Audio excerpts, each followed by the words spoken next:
I want to share a big a win with you. Well, it's a That's what win I for was just me. gonna ask. Talk to me. I was just gonna ask for wins. So how's it going? Um, well, two wins. Um, one on the financial and then one on the coaching. And I know this ain't the call for that, but I still want to share it with you. Let's hear it. I'm in. Uh, so I launched this wholesaling bridge community. It's like a subscription model, where it's $99 a month, to get kind of people in our ecosystem through our Yes. email list. And I ended up getting 22 people in the thing the first month. And Wow. I and I And what are just you launched charging it. for it? 99 bucks a month. Yeah. So that's awesome. And my goal here is to start trying to increase just the monthly cash flow. Yeah. And I thank you for that too, because you really put it in perspective in such a way. It's like if you go buy a rental, it's only going to cash flow a couple $100. Like, really? Like, let's be Right. serious. And Brother, so, everybody, yeah. Everybody, what do you call it? I know. It's crazy. Um, Everybody looks at that and it's so funny because I was talking to Eddie Speed about this yesterday and he's an OG, right? And mhm, he was, we were talking about cap rate and all of these landlords, man, they're like, yeah, I've got a 4%, 5%, 6%. And then you run the numbers and they're like, oh, well, that doesn't count because it was vacant. And I'm like, it counts. You got a 2%, you got a negative 1% cap rate, right? Or they're yeah, like, oh, well, that's only because the dishwasher and the water heater broke at the same time or the roof. I'm like, yeah, brother, $300 a month is a yeah, lot. I was just talking to Brendan Cobb. Brandon. I was just yeah, talking to Brendan Cobb about it. We were talking about the power of like $500 a month. I don't care where you're at in life, whether you're a broke college kid or worth 500 million, right? The 500 bucks a month is a lot of money. exactly. And that's one of my other wins too. I started doing the in-house financing for the Yes. coaching. Yes. And so it's $2,500 down and $500 a month. I have 7 people set up right now on that payment plan. How many? 7. Bro. So I'm really happy about that. And I don't know if I'm crazy for thinking this, but I kind of like that better than the huge chunk of the one-time payment. I agree because it's not really AR, accounts receivable. It's really MRR, which is monthly reoccurring revenue. And that's super important. So that makes me happy. It gives me really, really good progress there. Now, on the financing side of things, big win for here. My wife and I, number one, we're staying consistent on our weekly meetings, so That's what that's I a was going to ask. plus. So talk to how many have you had so far? Two or three? 3, Okay. we have revamped everything, so it was kind of weird. And my wife and I, we've been, I think, 14 years together, something like that. Okay. Uh, we've never integrated our finances together. Not intentionally, like it was never a say, hey, this is yours, this is mine, let's keep it separate. We just never did. You know what I Right. mean? Right. And so now we basically got our first joint account together Beautiful. Yeah. Yeah. That's the key. that we're going to be paying all of our bills through. So it's we're more synchronized here. And we have that fully set up to start um, in March. So the first to where the money hits the account there, we pay all the bills through there. So I'm excited to see how this new evolution of our finances uh, change things. It's so important because it provides generational wealth, so it'll affect the kids and what they see that's going on. And yeah, it's a game changer. And yeah, that's the queen of the house, right? You're the king, she's the queen, right? So it's important because you want to be on the same page. So Yeah. yeah, I mean, it's funny because I was going to ask, so let me ask you this. So what are the three meetings? So one of them is you combined your accounts, right? It sounds like what are Mhm. some of the other things that you did for some, 1% better? Oh. actually calculating our net worth, which you saw that text, right? Yeah. And then another one was just going through our debt, like actually putting it all on a spreadsheet, combining it all together, and creating an action plan to say, okay, how are we going to start um, eliminating this debt 1% at a time, Yeah. the credit card debt and things of that nature. Okay. There's been so many big wins in my opinion. Um, we started trimming the fat, like looking at it like, okay, do we need this? Like Netflix. I had Yeah. a bank account from when I was 16 that I never used, but I was being charged monthly fees for it. Like, How much? I don't know, like 15 bucks a month, right? Brother. But that How comes many out to years? since I was like 16 years old, I'm finna be 40 now. Like, Bro. Oh, now and here's the it's key. Take that 15. Do you have Robinhood? uh no. All right, I'm sending you this right now since Yeah. so this is oh, and this is good because if you use my affiliate link, you're actually going to start off with a free share. So this is beautiful. So yeah, check this out. So um let's see how I do this. Here it is. All right, so I'm sending you this.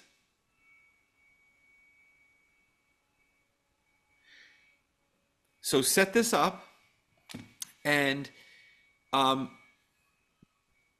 um you can end up getting you'll get a free stock of no matter you'll get a free stock no matter what, but you might end up there's on this affiliate you actually get some there's some other you might get a really big one, which is good. So let me know if you do. But Okay. what I want you to do is set up that account and then take that 15 bucks and start a monthly. Don't let that 15 bucks just get acquired into living expenses. You know what I'm saying? 15 bucks is a lot Yeah. of money. So Yeah. put that 15 bucks into VTI, Vanguard Total Index, VTI.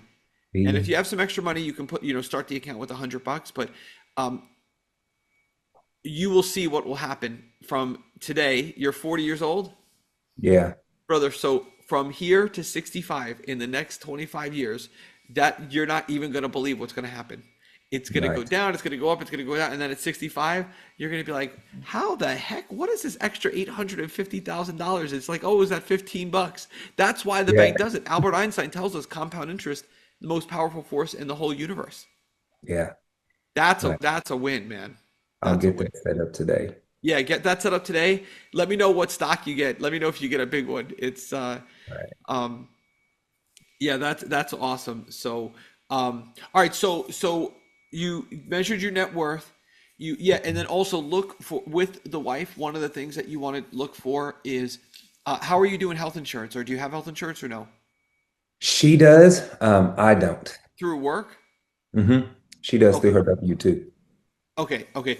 So one of the things you could always look at is health insurance. Obviously car insurance.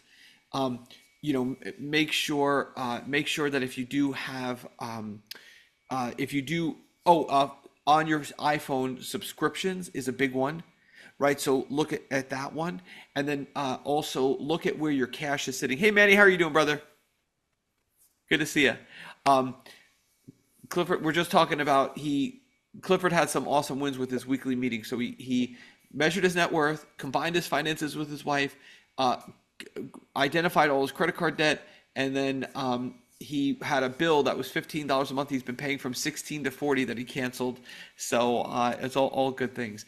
And then the other thing is also look at subscriptions on Netflix, Hulu, HBO, all of that, right? Because you can, do as long as you're aware of it. The first step on this whole process is really about just awareness, right? And just knowing. A lot of people just don't have awareness, and that's Yeah. what keeps them back, right? They don't want to know, right? They'd rather just look at gross and then get a Lambo, right? Because they don't want to. Look, I got this on my sticky note.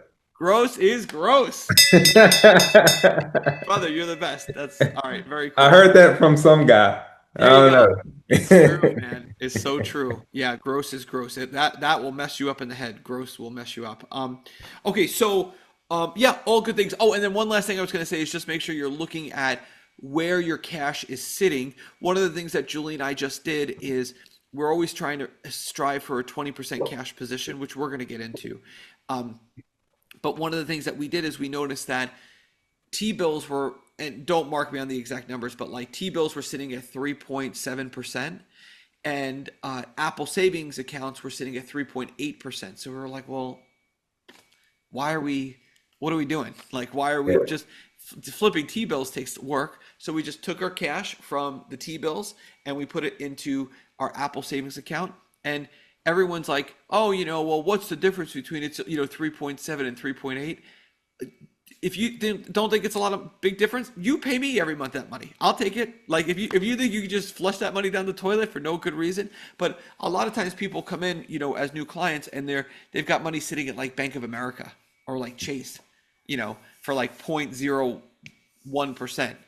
Yeah. Um, and then once you add the fees and whatever else, it's actually negative. So it's little tiny things like that that do make a big difference, if that makes sense. Yeah. So just look under every rock, look under every I'm trying to think of what else Julie and I have done recently, but And I think that's the key. Like, just I think for us, it's actually looking, right? Like yes, sometimes we let life get in our way and we just avoid it or it's on the back burner. And it's like, I'm realizing that wealth is intentional. Like you can't just throw it on the back burner. Like you got to bring it to the forefront. I was just on the phone with somebody this morning, and I can tell you that I don't care how much money you make or move around. If you're not aware, you will absolutely 100%. You will not have anything to show for it. You'll be 65 years old telling stories at the state aid nursing home. You wouldn't believe how much money I made. And like, well, that's a good story, but now there's like a roach in your spaghetti. Like, I don't know what to tell Yeah. you. So just having awareness of this and not ignoring it, is going to be a game changer. All right. So, Manny, how are you doing, brother? Any wins? Have you been doing any wins so far, or how is everything going? Any questions, frustrations? No, it's the same. The wins would be like the same. I got my insurance. I was able to save $500. My All mor right. my mortgage went up $800 more. And I'm like, Okay. what's going on? This has to be. It can't just go up $500 more, because if I had a regular job, I made the calculation. Right. If I had a regular job, like told my wife, if I had a regular job, $500 a month times 12. That's $6,000. I'm not making that $6,000. There's no way if I got a 50-cent raise, a dollar raise, there's no way I'm gonna make that money. No way. So I looked it into insurance and I got $500 deduction. So now I got $6,000 in my pocket for the next month, for the I next Nice. year. That's I a car I payment. I have a guy, his name is Steven. If you guys want his number, he does Julie and I's, he's our guy, and he is the best in the world. If you need a good health insurance guy to run policies, he like actually cares. And he's like, oh no, don't move or don't change. So if you guys ever need that, let me know. But that's awesome. All right, good brother. And, Five hundred and dollars then, a lot. yeah, That's and then perfect. actually, I started this like few months ago. I started in December, like to see what's going on. That's why I contacted you and all that stuff. But Okay. also insurance, I got a three. It's weird. I wanted to show you. Well, I can show you, but it's $333 for insurance, and Okay. it's my wife, me and my wife, and my son, and he's 18 years old, and I got 336 for three cars. Oh, I beautiful. I think that's Okay. Wow. pretty good. Yeah. He's Yeah, the car 18. the car insurance, especially with an 18-year-old, that's going to be Yeah. awesome. The one thing that we always add to the policy in a car insurance is the underinsured. And this way, if it is their fault, not your fault, the underinsured policy allows you to get more money from your insurance company because they don't have it. So let's just say somebody hits you and they don't have insurance, right? This actually happened to Julie and I once. We were in a massive wreck. This guy was lost custody of his kids. He went to the bar. We were driving to Pennsylvania to see her parents. Some guy, he got drunk. He was trying to drive off the side of a mountain, and instead he came right into us head on. It was crazy, and he had no health insurance, no car insurance. So we Wow. couldn't really do anything about it. We both had to he died on the scene, and we both had My to get God. helicopter lifted to the hospital. My son Logan was in the car. It was crazy. But the lesson that we learned from that, and now from my mentors, is in your car insurance, especially because you guys are entrepreneurs, you definitely want to have a part of the policy look for what's called underinsured, which protects you if the person driving has very little insurance or does not have any insurance at all. Um, because you could go after your own insurance company for the same amount of damages that you would go after that you would have went after that person, if that makes sense. So, and it doesn't cost a lot. It's an extra $10 or something. Um, so, all right, good. So, brother, all wins, guys. I love it. All right, so I'm so happy that this group is small, and this is why, like, I'm not really talking about it online because I'm telling you, like, we got to keep this super intimate. So, all right, let's go. Let's go. First of all, any questions from last week, from the last call? Any questions, confusions, frustrations, anything that was not clear so far? No. Okay.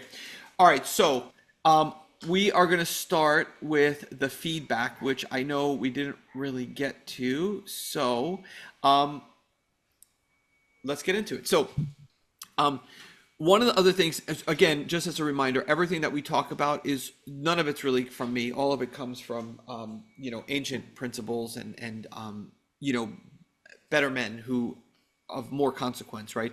The people that we're normally following in this course are um, Morgan Housel from The Psychology of Money. We're following The Richest Man in Babylon, which is a fantastic book, and The Millionaire Next Door, and some other basic ones. So that's where all this comes from. So the first thing to change that if you really want to move the needle that we have seen, we've all heard that Jim Rohn says you're the average of the 5 people you spend the most time with, but there's a new perspective on that, which is the 5 people that you want to take feedback from. And one of the things, as you know, you guys are the head of the household, right? If we're following tradition here, is just making sure that the only people that you allow in your life or in your household to pour into you, your wife, your children, right, is 5 different people. And those 5 people categorically are the people who love you, the people who pay you, the people you pay, the people who regulate your industry, and the people who are already where you want to be. And that's it. Otherwise, they really don't belong around your family or you, right? Because the problem is they will give you advice and you will take it, even subconsciously. You won't realize it. Especially sometimes people of very little significance, they will, even if they have good intentions and they're not nefarious or devious, they might think that they're actually trying to help you by giving you advice, but they don't, they have no, to be nice, they have no business doing that. I'll leave it at that. Right. Yeah. So just start to be super cognizant of that when someone is speaking to you about something. You don't have to be rude. What you can do is you can turn the table and you can give them advice. But the best thing to do is, especially at first, for the first year or so, just basically kind of pull away from those people. Be slow to respond to their calls, text messages, or knocks on the door, and just kind of avoid them. And again, it's love you, pay you, you pay, regulate your industry, or are already where you want to be. And this is, again, this is very important. We're going through a lot of information here, but if this is the only thing that you guys take from this course, and you're like, man, I took this course, and the only thing I learned from Tom is about these 5 people, this is generational wealth. Every single person who struggles financially across the board, they have an attitude about life of like just being a doormat of anybody can come in, like anybody who's nice and friendly, and like they have this like open door policy, and they judge maybe morality, or they judge like they're looking at the wrong characteristics. So this is a very finite list, right? There are people who are on this list and there are people who are off this list. So start today. You're responsible for your mind, your body, your household, the doorway, threshold, right? And I know it sounds dramatic, but sometimes just taking out one person who is not getting the result that you want, or is not doing the right thing, or whatever it is, that one influence, that one person who's like, they're always in an emergency, everything is dramatic, everything is a problem, or complaining is a big one, right? Listen for complaining. That's a huge sign that something is not right and they're miswired somewhere. So pay close attention to this one. I know I'm beating a dead horse here, but again, yeah, Manny, go ahead, brother. What do you got? I got this from Grant Cardone. One Yeah, time I heard him say, my mother, my own mother is my worst was my worst enemy," and it hit home. Like I yeah, love my mom, I love my mom. She was my best friend and everything, but she was my worst enemy at the beginning. And she was doing it to help me. Like she didn't want to see me fail or anything like that. oh But she, yeah, oh brother, yeah, but my mom was my yeah, worst enemy. Forget my friends. She like, no, you can't do that. No, it won't work. No, this, no, the other. But she was just trying to help me or protect me rather. brother. Yeah. I love my mom. She's a crazy person. Like I love her. Like yeah, I tend to be a little bit more on the right than the left when it comes to politics. Not to bring politics up, but my mom is one of those crazy like the Fox News logo is burned into the screen. So as soon as you come, like she's I love her, but no, I take her in small doses. All right, like 20 minutes a month, once a month. So I get it. All right, that is a key concept, and honestly, even if we ended the call right now, which we're going to continue, but that if it's something that you just meditate in the morning and just be a truth teller and a truth seeker with yourself, just practice brutal honesty, especially when it comes to your spouse and children, but just be aware of this and just the right thing to do. Trust your gut, who's who, and just say, okay, am I spending time with this person? Why am I doing that? Am I being a doormat or am I being a nice person? Like there's a difference between being polite and just being a doormat or a people pleaser, and people pleasers are dangerous because they can get you in a lot of trouble. So okay, next principle, something to be aware of that is a very, very ancient principle that a lot of people don't realize. And you can see that there's this FIRE movement, which stands for, um, uh, what is it? Retire. It stands for, I don't know exactly what, but it's basically about like being super, super, super minimalist. There's a policy here, there's a principle here that I want to share with you. But before I do, I want to say this: adopt the mindset that you can spend yourself broke, but you'll never save yourself rich, because saving is a scarcity mindset, right? You'll notice this with poor people and rich people. Poor people save, rich people invest, right? Poor people work hard, they make money, and then they spend money. Rich people work hard, they make money, then they buy assets, and then they buy things, right? So there's all these little nuances, and one of them is this: try to understand the concept, and this is a difficult one for everybody, of when of spending money causes you to spend more money. This is a key principle. This is another one that I cannot stress enough. If this is the only thing that I share, and again, this does not come from me, but if this is something that you really can accept, it will change your whole perspective.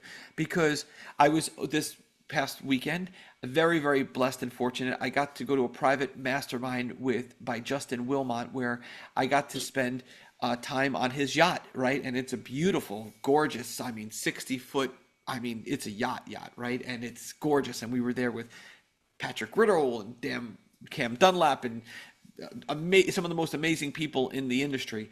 And everyone on the boat is very wealthy, very successful. It's a private little group, gorgeous, right? That boat, guys, that, so when you spend money, it forces you to spend more money. That boat was very expensive, right?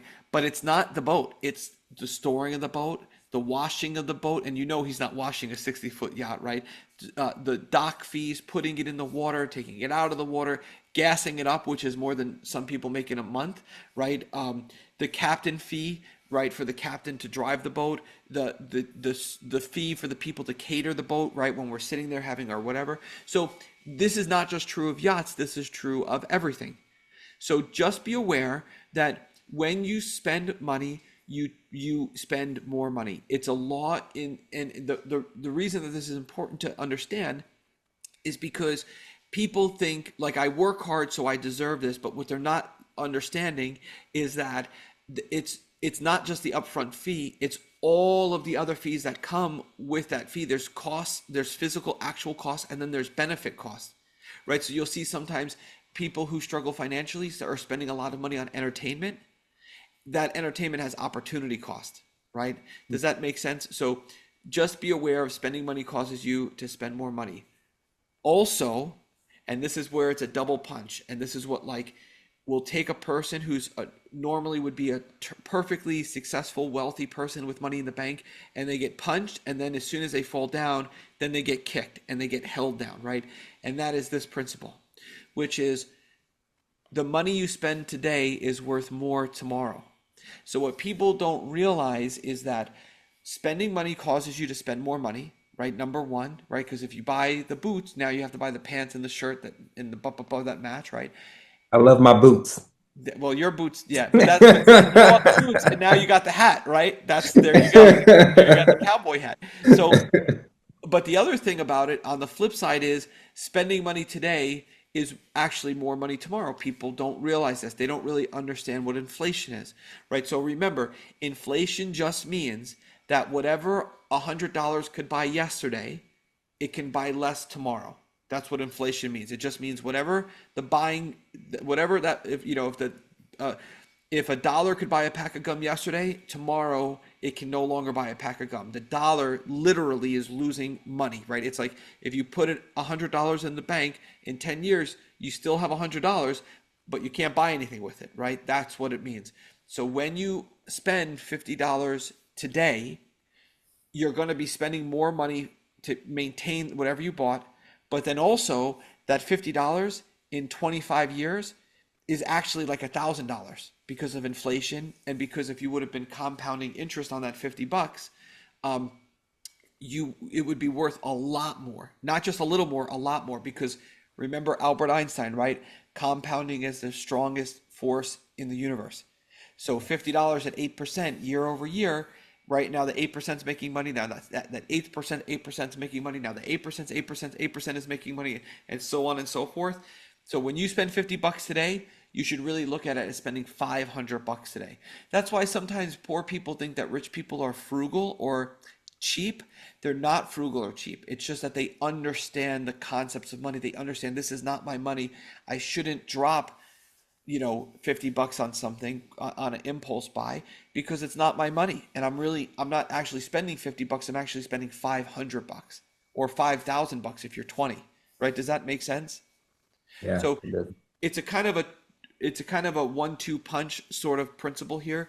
You've got spending money causes you to spend more money, and spending the money you spend today is going to be worth more tomorrow. And that's what really gets the nefarious part that people don't understand is it's not just the spending money that you're going to spend more money to maintain. The thing that holds them down generationally is it's all the lost compound interest. Yeah. This is another important principle that if this is you take this program and you're sitting here talking to your grandkids and you're like, man, I took that course. The only thing I learned was spending money causes you to spend more money, and the money you spend today is going to be worth more tomorrow. Again, it just is awareness, right? When you're operating in the world and you're looking at this, you're like, okay, I will never have peace financially, and I'll always be on a hamster wheel if I don't implement these principles. Yeah. Cool, cool, cool. Okay, okay. Man, I think Yeah, go ahead.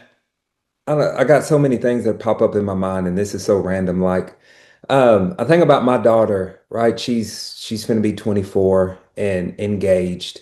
Like, Beautiful. number one, I feel like Tom, you should roll this out to young adults. Like, imagine if I would have had something like this at 20 and not at 40, Yeah, right? yeah. But I think just being aware because I'm a big cigar guy, and I got an email for some cigars, and I'm like, I was finna get ready to order them, and I'm like, do I really need these cigars? Like, I have a humidor full. Right, Like, really? And I think it right. just starts to give you that awareness of like, am I being a consumer right now and just responding to an email that was sent out? Like, I wouldn't have bought these if I wouldn't have received this email. Right. I mean, well, here's what I would say. The thing about it is not to become a too frugal or cheap, right? Because, I mean, Stephanie knows I just spent $337,000 on something that, is a total just for fun, right? I mean, so like, I there's nothing wrong with spending money. The thing is, you have to have awareness of what you're doing. So the how you want to engage with a hobby, like if you're a cigar aficionado or whatever, is you should get that as long as you understand that cigar is not it's not $67, right? It's actually $670. And then you could say, hey, listen, you know what? My money's where it's the money I'm in charge of is where it's supposed to be doing. It's doing what it's supposed to be doing. There's nothing wrong with being compensated for all of my hard work, and I do deserve it and I can afford it. That where you get messed up is if you're not aware of it, right? If you're not aware of your net worth, right? If you've been tracking your net worth for 5 weeks and it's going down every week, right? Not the best time to spend $670 on a cigar, right? But your net worth starts going up, right? Small, slow, steady. Spend the 670 bucks, but know you're spending 670, not 67. I mean, I got Yeah. friends who smoke cigars. I can't believe some of the prices that they pay for these, Cuban, you know, imported And which, which crazy. a part of that budget I did cut in half, by the way. Yeah, Like, beautiful. so, and being aware, it's like, okay, yeah. Okay. Anyhow, go ahead. Yeah, yeah, no, brother, it's just awareness and it's honesty with you and it's honesty with your spouse. That's Yeah. the other key here, right? It's like we're not hiding things. It's like, hey, this cigar is going to cost me 670 bucks, but I'm going to buy it because we had a big win or we have enough money. There's once you have the money, you don't save it. This is not about you win because you can't take the money with you. Spend the Yeah. money. Your kids don't need the money. This is, you know what I'm saying? That by the time you guys pass away, your kids are going to be older, right? They don't need your cash, right? Plus, giving it to them is going to cause a problem. It's about building character. And when you look at generational successions, where every single group of every family has been successful, every family, like my stepdad, myself, and all of his kids, they're all multimillionaires. He taught us lessons. He never gave us a penny, like ever. You want to talk about not being able to, like, I don't care if you need a kidney transplant, you ain't getting a dollar from my stepdad. Not, I don't care. No emergency, right? What are the principles? Character, capability, competent, right? Putting them, not getting your kids any material things, nothing, zero. They earn everything. Small birthday gift, a small Christmas gift, fine. But this constant like showing affection by buying and then like, oh, I wonder how much cash I could leave my kids. No, no. That's not of all the things that contribute to generational wealth, cash is the least of these things. It is the least of everything that you leave generationally, right? It's Yeah. all about character and competent. That's the key. Um, so yeah, easy peasy lemon squeezy. So that's the key. All right. Um, this is a big principle too. Um, on this entrepreneurial journey, just make sure that while you are planning on how you are going to make money, make sure you're always making money. This is another generational principle before we get into the real meat and potatoes of the course, right? So, you have all these big plans and aspirations, and you want to whatever, sell doorknobs to people who have doors with broken doorknobs. Sounds great. I love it, right? While you're doing all that planning and prepping, it's work hours right now. It's 10:30, right? Go make money and worry about the bringing in cash on your long-term plan later on. Does that make sense? Easy peasy. It's just another principle to just be aware of. Um, okay, this is another big one that is you guys are probably going to disagree with because you guys are, I know, in real estate. But um, all I'm going to ask you to do on this principle is to you don't have to make it a tenet of your financial religion, whatever that is, right? You don't have to do that. You don't have to adopt this principle today. But all I would ask you to do is just consider it, right?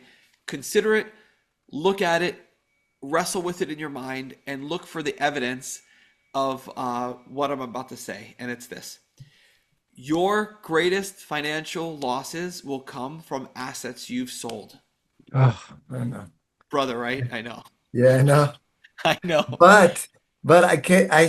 If I wouldn't have sold that, I wouldn't be where I feel like I wouldn't be where I'm at now. Well, yes. So, But yes, I feel. Oh, I don't want to sell any of my properties, but I well, have. here's what I would say, right?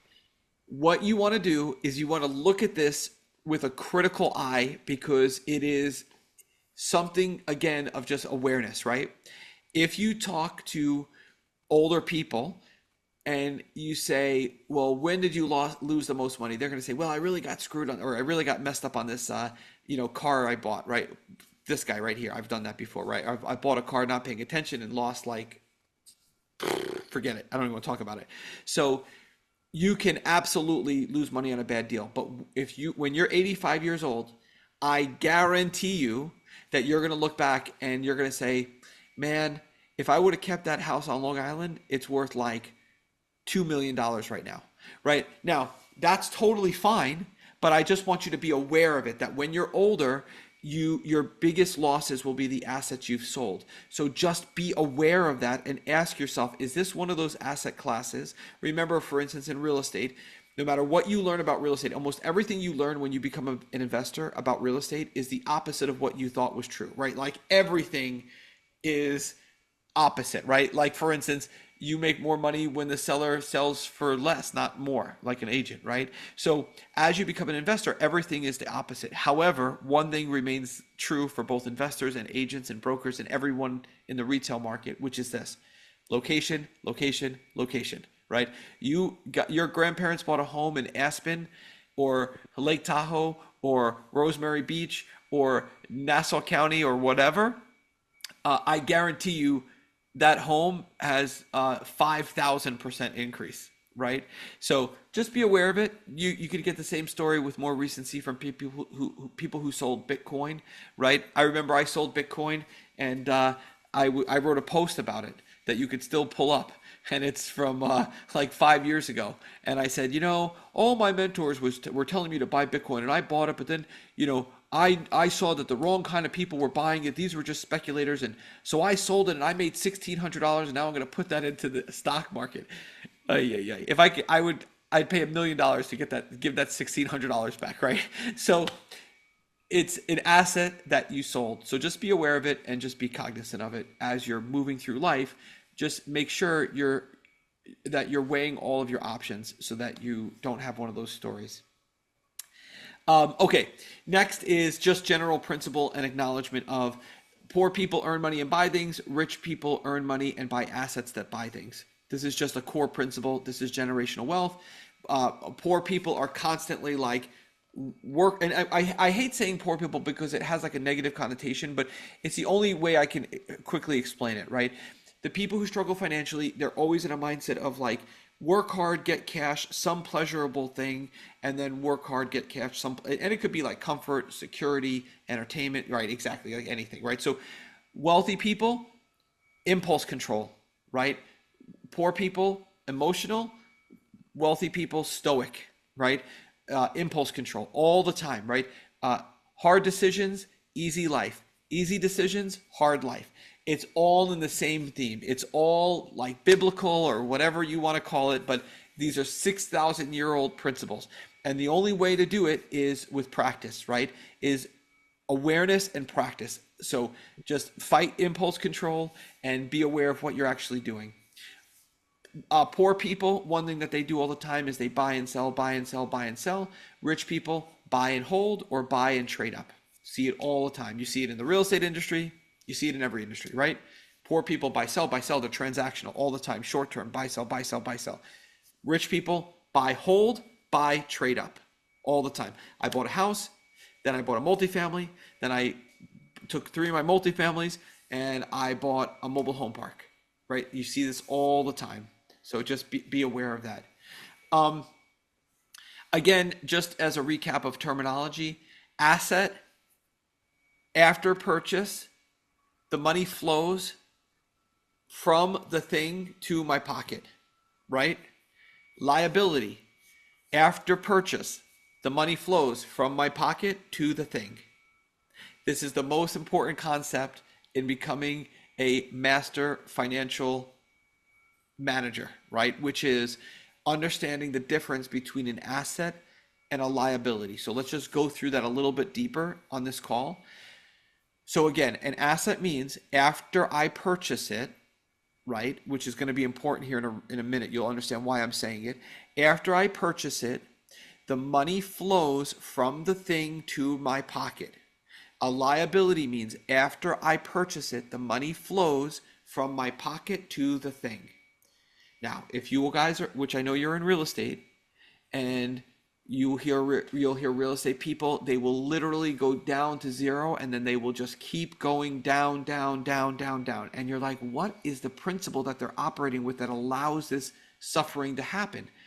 They're what they're worried about is equity, right, and value. This is what is the killer. Now, here's a way to think about it. A person who's struggling financially will say, I have an asset. It's a classic car, right? I'll never forget the time I bought a house and the guy gave me his asset classic car. I don't some Chevelle or something. I don't remember what it was, but the value and the equity have nothing at all to do with an asset or a liability.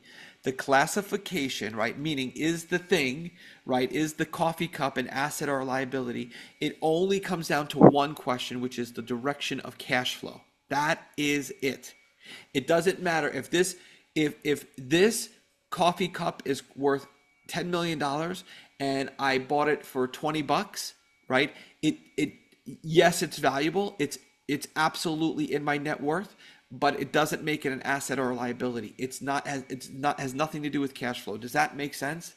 And if you guys can take this analogy or metaphor to real estate, land, commercial, apartment building. So here's my question: can a rental house be an asset? Yes. Absolutely, right? You're, Can a rental house be a liability? yes. Absolutely, right? Now, what do you have to do about that? I have no idea. You could decide, right? It's up to you. But don't go around thinking that you have assets that are liabilities, because you will go to zero, you'll go to rock bottom, and then you'll dig around and you'll find the trap door and you'll just keep going down below zero. So this is vitally important, that you don't need to understand numbers and arbitrage and novations and all. You don't need to understand complicated terms and gross profit, right? All you have to do is just sit quietly in the morning and look at something and say, okay, Tom said this is either an asset or a liability based on cash flow. So just based on cash flow, what is it?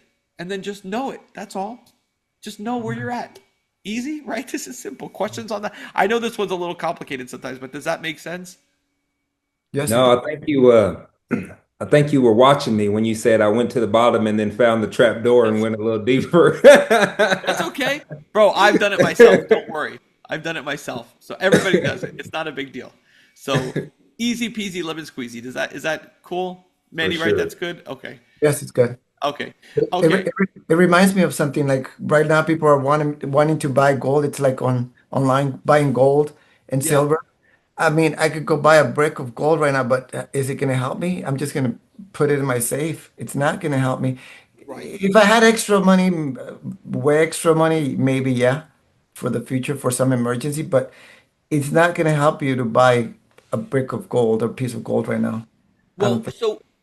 so there are a few different terms that we're going to go through in this program, right? And one of those terms is called a hedge. And everybody overcomplicates what the word hedge means. And the way to think about a hedge is, instead of thinking of a hedge as a bet, which a lot of people think of it as, or an investment, which it definitely is not, a hedge just is like a seesaw. That's all it is. So the way to think about a hedge is a seesaw, right? So what's a seesaw, right? A seesaw is gold and silver on one side and the dollar on the other. That's what it is. So why would you, when would you, why should you buy gold or silver? Um, the reason is not because it goes up or down in value, but because you're making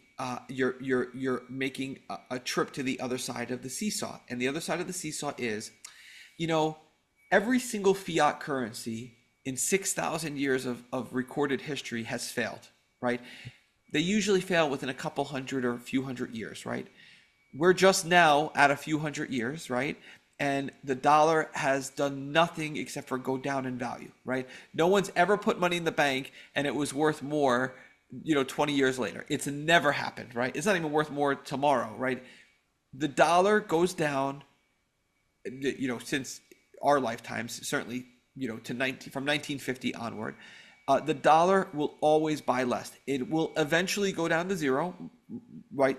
If you go by statistics, right, it's going to go down to zero. We keep printing, printing, printing, printing, right? That just makes the dollar, you need more dollars to buy less things.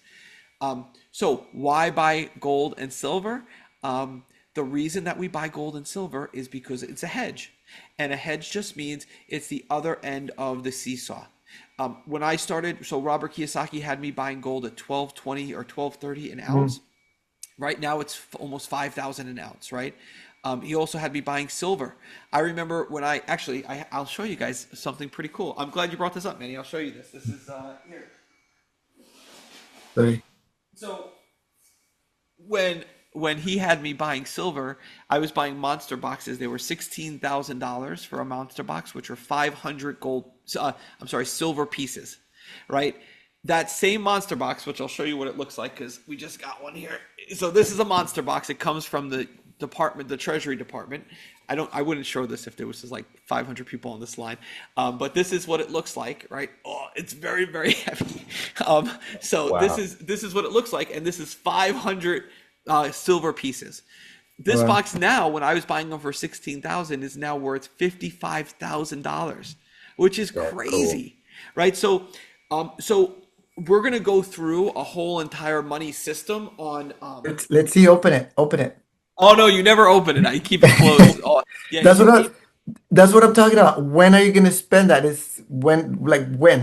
That like Well, on you it don't like spend it. So with a hedge, right? What you're doing is it becomes part of your estate, and you would leverage it. So what you would do is, for instance, like with the gold, once you get to about 250 to $500,000 in physical gold, you can put the gold in a gold depository in Switzerland or somewhere else, and then you can borrow against the gold and use it for whatever denomination you need. So it could be in the yen, in the brick, in the dollar, in the whatever, right? But it's just a really healthy way to make sure that if anything ever goes down, you and your friends and loved ones can all, hop on a boat or a plane and go to Portugal and just be like, hey, until things calm down, we're just going to hang out here. And we can use the dollar went to zero, but we can use the gold that we have in the depository or the silver to turn into whatever denomination that we happen to need. So remember this, right? The way to look at this is success is an internal comparison to your ideal, right? Meaning, there's no one on this phone who's more successful than anyone else, right? Everyone it's totally personal. I don't know, you guys, your definition of success might be like, man, I just want to be with my kids and have enough money to eat, and I have Medicare and I'm fine, right? Other people, their definition of success might be like, I want a Lamborghini and I want to be able to travel. And so success is an internal comparison to your personal ideal. It has nothing to do with me. Wealth is the exact opposite of that. Wealth is an external comparison to other people, right? So wealth means you have more options and you have better options than other people. So what you always want to maintain, why would you invest in gold and silver? So that you have more options. It's not to have the gold and silver, it's so that you have more mobility, more flexibility, more options and better options than another person. So when the proverbial poop hits the fan, right? And everyone's like, "Oh man, I was just in dollars. I'm done. I'm totally wiped out." The people with gold and silver are in a different position. They have more options and those options are better. yeah. So that's why you have gold and silver, because you want to keep generationally, right, in your estate, you want to keep gold. And now if the silver goes down, which I'm sure it will, right? If that box goes down to $500, I don't care. It just means that the stuff that I have in the dollar is up and the silver is down. So I don't care, right? I'm not Mhm. emotionally tied to it. It's not about collecting the silver or the gold, right? It's about you leveraging it when I need it, if I need it, and knowing that what I'm really buying is wealth. What do I mean by that? I'm buying more options and better options in any given scenario, Mm. right? Mhm. That's the key. You want more. You always want to keep. Wealthy people are very have a lot of wisdom this way. They always keep their options open, right? They keep their mouth shut and they keep their options open. They're slow to speak. They're slow to anger.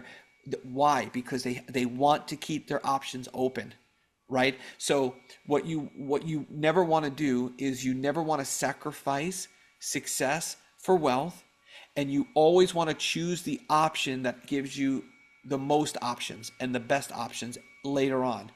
Again, impulse control, stoic, right? Not emotional.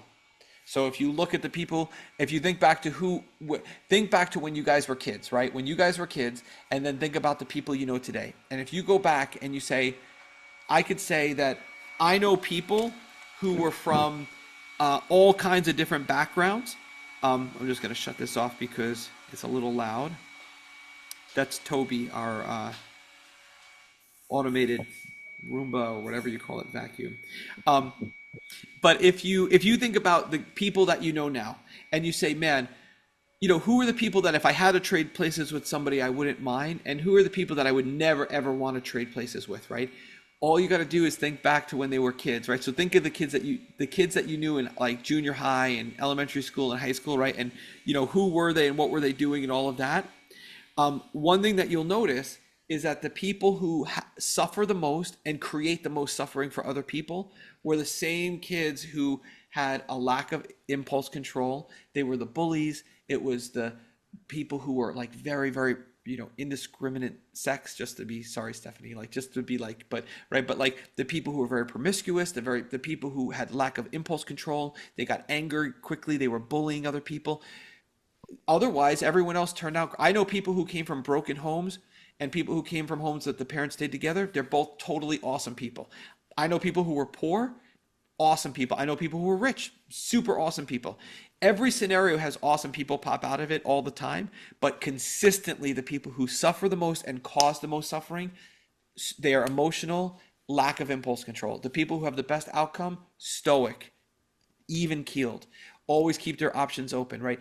They always practiced kindness, right? They were the kind people. They were firm but friendly, right? They weren't doormats and people pleasers, but they were go-givers and friendly and kind, right? So it's a real, like, you could draw a straight line directly to those people.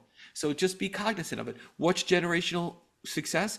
The other type of people who suffered the most and caused the most suffering, think back to the people who you knew as kids, right? The kids who were spoiled. You remember the kids who got everything they wanted all the time? Worst human beings you ever met, right? Now that I'm in my 40s, right? The worst, huge problems, right? So this is where you just want to be, again, just awareness, just be cognizant, right? You want to have successful, wealthy children. Don't buy them a lot of stuff ever, right? Don't do anything for them. Let them do it themselves, right? And don't let them do anything that makes them a jerk. Teach them to be Mm. kind, and teach them not to be a bully, and not to be promiscuous, and not to be, and don't spoil them with toys and gifts and all that other stuff. I know it sounds so silly, but this is what we're talking about. Like, these are the principles. It's cash is nothing. Money is nothing. It's a symptom. It's not, it has no, you only want money because you want the symptoms that money produces, which is more options and better options. So you could make all the money in the world, but if you're a total jerk, right, you're limiting your options. What good is it to have all this money and to be, I won't name people, but some of my previous mentors who are just total jerks, who are getting a divorce in their 70s, and yeah, they get a new Ferrari every year, and beautiful younger women and all this stuff. They're miserable. They're super unhappy. They have nothing. They have everything and they have nothing. Goose egg. The only reason people are friendly with them is because they have money. They have no real friendships, no real, it's awful. So that's, at the end of the day, what are we really talking about? It's everything that gives you success, which is a good night's sleep, right? Whatever your definition of success is, you put your head on the pillow at night, you're honest, humble, and you have hard work. You put your head on the pillow at night and you fall asleep peacefully. That's the same things that give you wealth, which is more options and better options. Everything that works against success works against wealth. So it's even though this is kind of like a little bit of overlap, and that's going back to originally your question, Manny, right? Is what is gold and silver? Gold and silver is just a recognition of wanting. If you had to trade places with a person, you want to trade places with the people who have the most options and the best options. Those are the successful and the wealthy people. So that's kind of that's the key with gold and silver. Is it's not an investment, it's a hedge, which means when one thing goes up, one other thing goes down. That's all that means. It's pretty simple. Um, okay. Oh man, we don't really get through a lot on these calls. I thought we were going to finish this up, but I've got a lot more. Okay, just remember the core principle, guys, right? It's not your money. Never say my money, right? It's not your money. You are the temporary steward of money, and the better steward of money you are, the more you will be put in charge of. It's not your money. This is absolutely critical. Um, um, also, I'll end it on this note. There's two other quick points, and we can get through them very quickly in less than 3 minutes. The next thing is just remember that you want to keeping up with the Joneses is the fastest path to unhappiness. Most people are unhappy, so don't try to emulate them because uh, Yeah. all of the people I know who are the richest people, actually, you would pass them in the street. Um, I won't. Well, I'll give you one of my mentors is and a personal friend is Orrin Woodward, right? We call him we call him the $500 million man or $600 million man now, right? But you would walk right by him. You'd never know. You'd never know. He's the most humble, honest, hardworking, enthusiastic about what he's working on all the time. Total sweetheart guy you've ever met. You would never ever know unless you went to his house, which is out here, which I have done. You know very quick how wealthy he is in a second. What's his name? Orrin Woodward. He's one of Right. the original guys over at Amway, and now he runs another one called Starfish, and he's had other companies, and he's a sweetheart. But when you go up a spiral staircase to his office, and it looks like a library, and then there's these columns that have arches, and you're looking out at the Atlantic Ocean and his yacht, and there's literally like dolphins jumping in the water. I'm like, Wow. okay, like I don't know if these dolphins work for him, and they're feeding them, but it's pretty cool. But if you walked by him in the street, he's in t-shirts and shorts. He's a total sweetheart. His wife is a total sweetheart.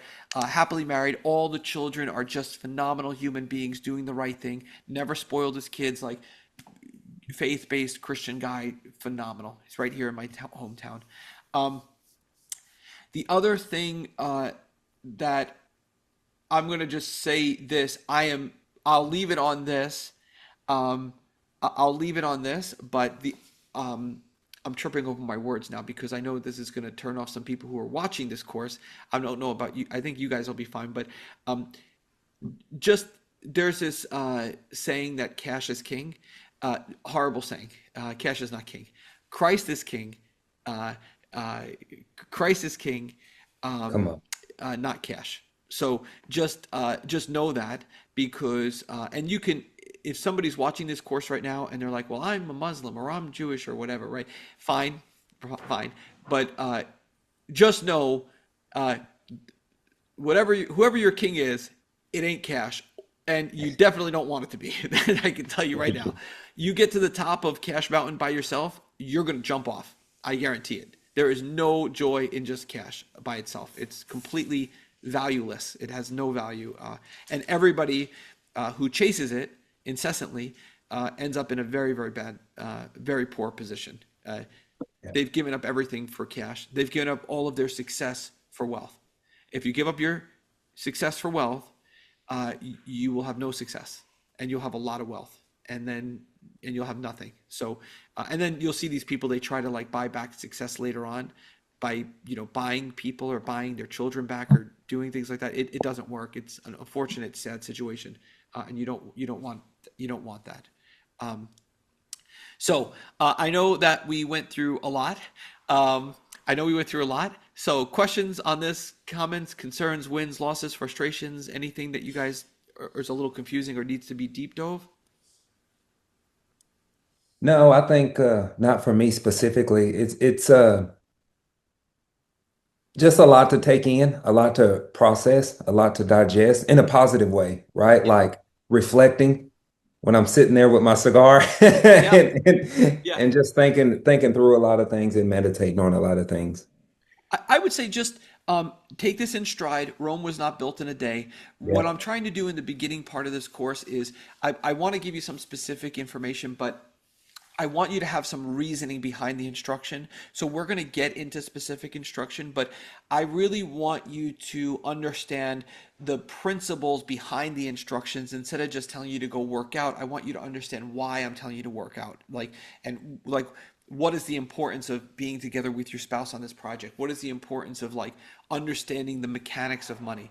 The more you understand that entrepreneurship is 49% how much you make and 51% how you manage it, the better your life will be, the more success and wealth that you have.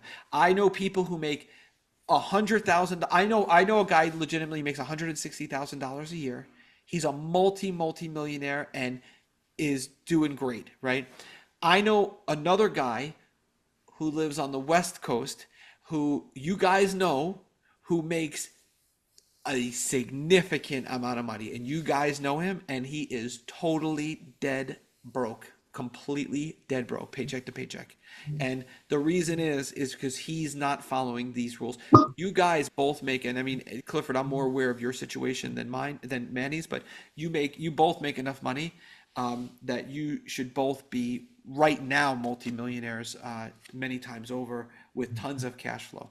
So if you're not right, if you're, I know you guys are making more than six figure or more than 100,000. So if there's a problem, it ain't because you're not making enough money. That's not the problem, right? You both, I mean, Clifford, you've made more money in the past 90 days than most people make, Americans make in a year, right? So just be aware, like, if you don't have mountains of cash working towards your good every day in compound interest and other things and hedges, and it's only because it's the principles that are being broken. It's not the cash. It's you can make like if following your old principles, you guys can make 10 times the amount of cash.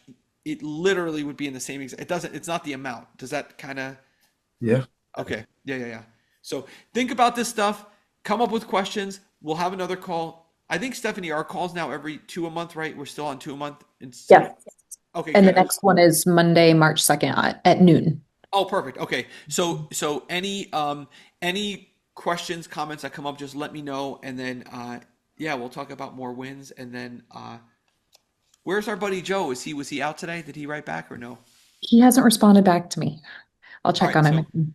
yeah. I'm right now. I'm in the position where I'm like the movie The Founder, where Okay. I have the Ray Kroc. connection, I have the connections, I have the sales, I have the leads, I have the friends, I have the knowledge, but there's something off. There's something off where I'm not the founder yet.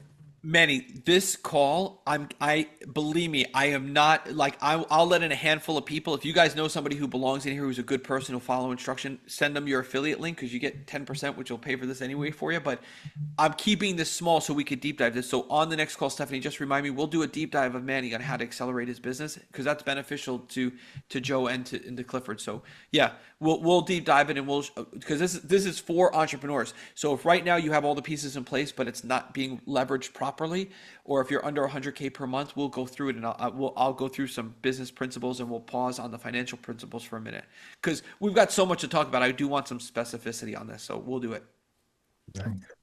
Awesome. All right, guys, enjoy the day. I'm five Have a minutes blessed late. one, All right. y'all. Have a great day, guys. Have a blessed day. Talk soon. Bye bye.